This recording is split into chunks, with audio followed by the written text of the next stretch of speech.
Ayan, good morning sa inyo lahat yan guys. Ako si Otter from Tabla Play TV guys. So yan, anong meron sa atin guys? Natin, kamusta naman tayo dyan?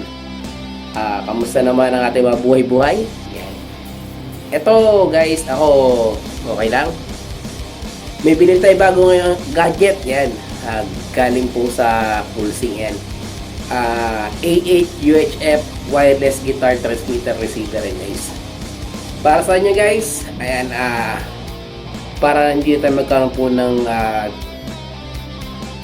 panibago po sa chord po ng gitara, ayan. Kasi napaka-hassle po kasi kapag meron po tayong chord kapag mga sa effects natin or sa mismo ampli. Guys, na-reviewin natin mamaya ayan guys, ayan, kung anong kagandahan po nung A8, ayan. Titignan natin kung maganda rin tumunog po yan guys, ayan. So ayan, mamaya medyo napaagat na tayo ng gising kasi alam niyo naman pababantang ba to. Ayan, okay guys, eto na guys, abangan nyo na yan. Stay tuned guys, and chillax na tayo guys. So ayan guys, ayan, nagbabalik ulit tayo. So guys, eto na, nakabili na ako. Shoutout pala sa Pulsing, ayan, sa Lazada store yan. Search nyo lang po guys, napakamura to. So guys, dumating na oh. Eto na yung ating pinakihintay, itong UHF transmitter po ito ng gitara yan guys, ayan. Testingin na ito maya maya. Setup lang tayo and then let's go guys. 5 hours later.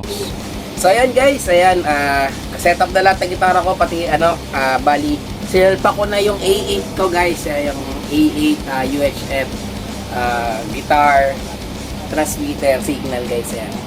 So kung napapansin nyo guys, ang ganda ng tunog guys. Tapos ito yung pinakamurang na-encounter ko na wireless gadget yan, sa gitara. Shoutout pala sa Pulsing yan store, sa Lazada, at kay kuya po na nag-deliver dito. Napaka-safe po talaga, fully wrap po talaga yung gamit. Ngayon tanong, may feedback po ba? Wala. Sa normal po na chord ng gitara, magkakaroon po siya ng feedback, hugog. Si isang gamit ko may effects ako guys. Effects ko ay Kibabe, Packrock, tsaka to si heavy metal. Hindi siya rinig yung pinaka-feedback. Diba? Ang kinagandaan dito, kung ano yung tunog ng gitara, yan, kung ano yung tunog ng gitara, yun din magiging output dito sa ampli. At the same time, mas maganda kasi pakinggan kapag to ay ganyan. Tapos wala na siyang kuko. Yan ang kinagandaan ng wireless. Ayan. Tapos, sa mga nagtatanong kung ilang oras gagamitin, kung ilang oras charge, ayan. So basically, magagamit mo siya within 4 hours. Tapos siyempre set namin, ang set namin is hindi lang po 1 hour, mga siguro 40 minutes, yan ganyan. May malimit. Bira lang kami na magpas pagka nag-request sa marami. So ayan. Tapos sa charging guys, ayan, minimum po siya ay 2 hours. Pero kung gusto nyo talagang medyo mas okay, gawin nyo na lang siyang 3 hours in charging within 4 hours na gagamitin natin. Ayan, para surely na hindi basa-basa. Kasi, diba, may iba part kasi na pagkakaroon kasi ng yung sa dito, yung sa baterya nito. Pero maganda 3 hours yung gamitin yan guys. Tapos, sa charging guys, ayan, hindi na kayo problema kasi pagkabili nyo ng meron pre-cord yan. Dalawa siya. Ayan, dalawa. Ang kinagandaan dito, kinagandahan, isang cord, pero dalawa yung outlet niya. So, parehas po yan pagka nagkataon. So, ulitin natin guys, ang kinagandahan, tingnan nyo, pag clean tone, nakan tayo. Medyo lakas ang rock tayo. So, yan, hindi siya masyadong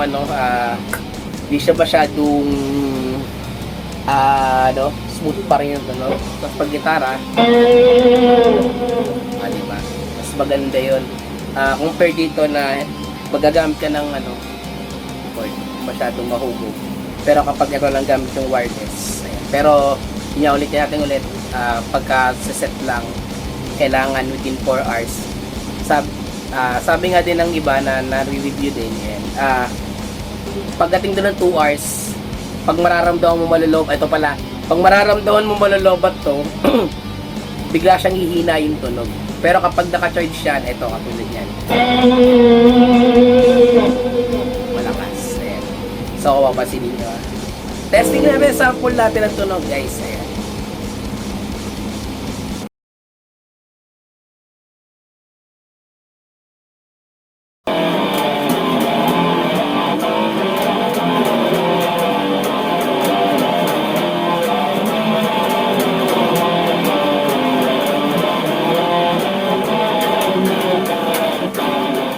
Okay guys, ayan, ngayon yung nakita nyo mismo yan, na-demo ko rin kung paano gamitin si A8 UHB yan, guitar wireless transmit yan, signal. So ayan guys, may dagdag pa ako doon. Sa pagdating ng 2 oras, ayan, makikita nyo naman pag sa katagalan kasi hina kasi yung tunog nun within 2 hours. Tapos kapag malolobat na, makikita nyo naman dyan sa ilon ng blinking nun, may kulay pula. Ayan. O bigla na mawawala na lang bigla pagka malolobat na at mamamatay na yan. Anyways guys, speaking guys, kapit tayo guys. Ayan. Ayan, shoutout sa mga kabungan natin yan guys, sa buong tropa natin dito sa ating community sa atin yan guys. Ayan, shoutout din pala yan. May gig kami Sabado guys, sa Harrison Kitchenette Bar, yan, sa Quezon City guys, and sa Sabado. Ayan, featuring nga, ayan, Milea X-Core, ayan. Tanong ko guys, sa dulo, makakalipad ba ako? Ayan.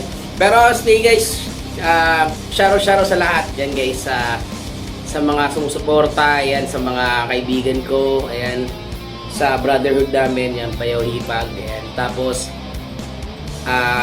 shoutout din pala yan sa community ko rin yan, at Twinster Red Box, ayan. Community ko rin yan sa Otepio Gaming, ayan. Tapos, shoutout din sa lahat ng mga close friend ko, relatives ko, ayan guys. Ayan. Speaking guys, mag-vlog din tayo sa Sabado, ayan. Abangan nyo din guys, ayan, si Serge sa amin yung bago namin, si NJ, yung na-picture natin nakaraan. So ayan guys, it's me, si Otep from Tablapli TV guys. Always remember, love your passion, tugtog pa. Okay guys, bye-bye!